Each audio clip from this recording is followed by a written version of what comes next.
नमस्कार साथियों, स्वागत है आपका हमारे YouTube चैनल पर। साथियों, जैसा कि आपको पता है कि हम प्रतिदिन आपके लिए जीके के महत्वपूर्ण 20 प्रश्न लेकर आते हैं, जो कि भारत में होने वाली सभी प्रतियोगी परीक्षाओं के लिए समान दृष्टिकोण से उपयोगी है। ठीक है, तो आइए शुरू करते हैं आज का यह बेहतरीन सेशन। चाहे वो परीक्षा एसएससी का हो, रेलवे का हो, टीचिंग जॉब्स हो, स्टेट लेवल एग्जाम हो, BSSC, police, extra and extra, Bharat में होने वाली सभी एक दिवसीय परीक्षाओं के लिए हमारा यह सेशन महत्वपूर्ण है। आज का पहला प्रश्न है कि शुंग वंश की स्थापना किसने की थी? तो आपको पता है कि अशोक के कार्यकाल में, किसके कार्यकाल में? अशोक के कार्यकाल में बौद्ध का बहुत उत्कर्ष हुआ।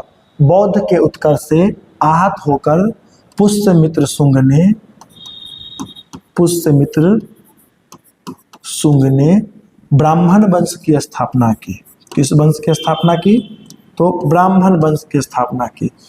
और ब्राह्मण वंश की स्थापना करके इन्होंने अशोक द्वारा निर्मित जो 84,000 बौद्ध स्तूप था उसको तुड़वा दिया। ठीक है, और इनकी जो राजभाषा थी वह संस्कृत थी। ठीक, तो शुंग वंश की स्थापना किसने की? शुंग वंश की स्थापना की पुष्यमित्र शुंग ने। ठीक है, और पुष्यमित्र शुंग किस वंश की स्थापना है? तो शुंग वंश की। ब्राह्मण थे और इन्होंने अशोक द्वारा निर्मित 84,000 बौद्ध स्तूपों को तोड़वा दिया और इनके ही समय में जो पाली भाषा हुआ करती थी उसको बदलकर संस्कृत कर दिया गया। अगला प्रश्न है आपका कि संलेखना क्या है? तो संलेखना एक विधि है भूख तथा प्यास। ठीक है, भूख और प्यास को जब हम करते, भूखे और प्यासे रहते हैं, भूखे और प्यासे रहकर प्राण त्यागना। क्या करना? प्राण त्यागना। ठीक है, को संलेखना कहते हैं। आपको पता होगा कि चंद्रगुप्त मौर्य ने इसी विधि से अपने प्राण को त्यागे थे। जब चंद्रगुप्त मौर्य का उम्र हुआ उसके बाद ये क्या किए कि अपने कुछ साथियों के साथ श्रवणबेलगोला चले गए और श्रवणबेलगोला जाने के बाद संलेखना विधि से उन्होंने अपने प्राण को क्या किया? त्याग दिया। ठीक है, अगला प्रश्न है आपका, इंडिका किसकी रचना है? देखिए, इंडिका मेगास्थनीज की रचना है। किसकी रचना है? मेगास्थनीज की रचना है। ठीक है, तो जो मेगास्थनीज था वह लिखा क्या? इंडिका। इसमें इसने पाटलिपुत्र, जो पटना है आपका, पाटलिपुत्र को पालीब्रोथा कहा। यह सेलुकस निकेटर का दूत था। सेलुकस निकेटर का दूत था। कौन भाई? तो मेगास्थनीज। ठीक है, और मेगास्थनीज चंद्रगुप्त मौर्य के दरबार में आया। चंद्रगुप्त मौर्य के दरबार में आया। ठीक है, तो इंडिका किसकी रचना है? तो मेगास्थनीज की रचना है। मेगास्थनीज किसके दरबार में आया? तो मेगास्थनीज चंद्रगुप्त मौर्य के दरबार में आया। मेगास्थनीज किसका दूत था? तो मेगास्थनीज सेलुकस निकेटर का दूत था। आगे आइए, गुप्त वंश का वास्तविक संस्थापक कौन है? देखिए, गुप्त वंश का वास्तविक संस्थापक आपको है चंद्रगुप्त प्रथम। संस्थापक पूछेगा तो श्रीगुप्त। कौन गुप्त? श्रीगुप्त।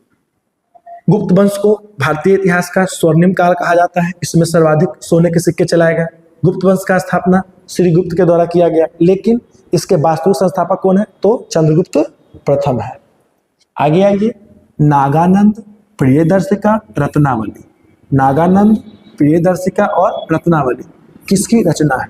देखिए, नागानंद, प्रियदर्शिका तथा रत्नावली यह सब हर्षवर्धन की रचना है। किसकी रचना है? हर्षवर्धन की रचना है। ठीक है, आगे देखिए, वज्र प्रहार युद्ध अभ्यास किन दो देशों के बीच होता है? देखिए, युद्ध का नाम क्या है? वज्र प्रहार। तो आपको पता है कि एक तरफ से तो भारत होगा ही होगा और दूसरी तरफ से आपको संयुक्त राज्य अमेरिका। ठीक है, संयुक्त राष्ट्र अमेरिका। भारत और अमेरिका के बीच जो युद्ध अभ्यास होता है यह थल सेना के द्वारा होता है। किसके द्वारा? थल सेना के द्वारा। भारत और अमेरिका के बीच होगा यह, और यह वज्र प्रहार भारत और अमेरिका के थल सेना के बीच होने वाली संयुक्त युद्ध अभ्यास है। आगे देखिए, मोहम्मद बिन कासिम भारत कब आया? देखिए, मोहम्मद बिन कासिम 712 AD में भारत आया। उस समय यहाँ पर जो शासक थे वो कौन थे? दाहिर।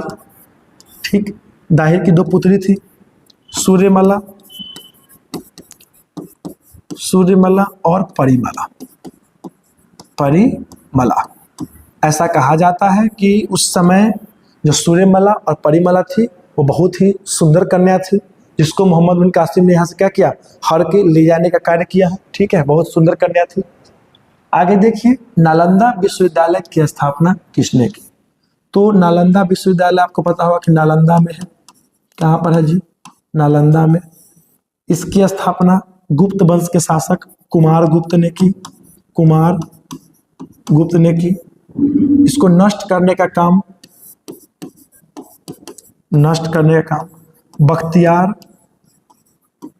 बख्तियार खिलजी के द्वारा किया गया। बख्तियार खिलजी के द्वारा किया गया। बख्तियार खिलजी के द्वारा नालंदा विश्वविद्यालय, भागलपुर विक्रमशिला विश्वविद्यालय, सभी को क्या किया गया? नष्ट करने का कार्य किया गया। आगे देखिए, विक्रमशिला विश्वविद्यालय कहाँ है? तो विक्रमशिला विश्वविद्यालय आपको है बिहार के भागलपुर में। भागलपुर, बिहार। इसको भी आपको कौन?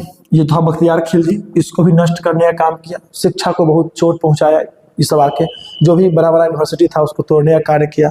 बहुत सारे धर्म ग्रंथों को जला दिया गया। ऐसा कहा जाता है कि नालंदा विश्वविद्यालय में जब हमारी धरोहर जली, हमारे पुस्तक को जलाया गया, तो लगभग 6 माह से अधिक तक उसमें आग लगा हुआ था। आगे देखिए, गंगा को, फिर आ गया बात किसका? गंगा नदी है, हम जानते हैं। गंगा नदी को जीवित मानव का दर्जा किस उच्च न्यायालय के द्वारा दिया गया? देखिए, जो गंगा नदी है हमारे लिए पूजनीय नदी है, हमारे लिए पवित्र नदी है। हमारे घर में गंगा जल का अलग महत्व है, और गंगा जल सेल्फ प्योरीफाइड रिवर है। वह अपनी पानी को क्या करती है? स्वतः शुद्धिकरण कर पाती है, तो पवित्र है। तो पवित्र होने के कारण गंगा के साफ सफाई को, गंगा के देख रेख को मद्देनजर रखते हुए उत्तराखंड के उच्च न्यायालय ने क्या किया है? गंगा को जीवित मानव का दर्जा दिया है। आपको पता होगा उत्तराखंड के वर्तमान मुख्यमंत्री कौन है? तो वह है पुष्कर सिंह धामी। अगला प्रश्न देखिए, अमार सुनार बांग्ला की रचना किसने की? देखिए, पहले तो जानिए, यह बांग्लादेश का राष्ट्रीय गान है। बांग्लादेश, इसकी रचना की है RNT ने। ठीक है, रविंद्रनाथ टैगोर। आपको पता है कि राष्ट्रीय गान का रचना भी रविंद्रनाथ टैगोर के द्वारा किया गया है। और हमारे बगल के देश बांग्लादेश, जिसके साथ हमारा संप्रीति युद्ध अभ्यास चलता है, तो वो भी जो है वहाँ का जो राष्ट्रीय गान है उसकी रचना भी हमारे देश के कवि RNT अर्थात रविंद्रनाथ टैगोर के द्वारा किया गया है। नोबेल पाने वाले पहले भारतीय। ठीक है, आगे देखिए, विश्व की सबसे लंबी नदी कौन है? तो विश्व की सबसे लंबी नदी कौन है? देखिए कौन है? नील नदी। कौन नदी? नील नदी, जिसकी लंबाई 66-90 किलोमीटर है। ठीक, यह नील नदी आपको निकलता है कहाँ से? तो विक्टोरिया झील से। विक्टोरिया झील से निकलता है। ठीक है, और यह भूमध्य सागर में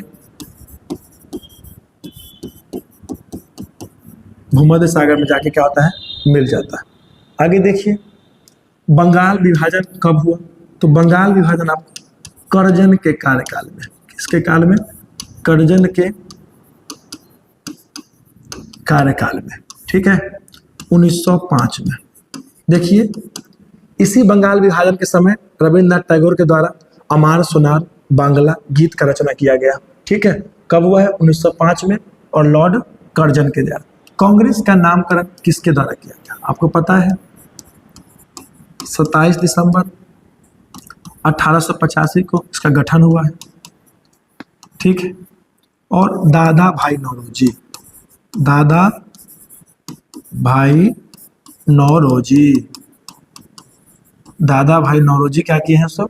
कांग्रेस का नामकरण करने का कार्य किए हैं। ठीक है, अब देखिए लखनऊ किस नदी के किनारे है? तो गोमती नदी के किनारे है। किसके भाई?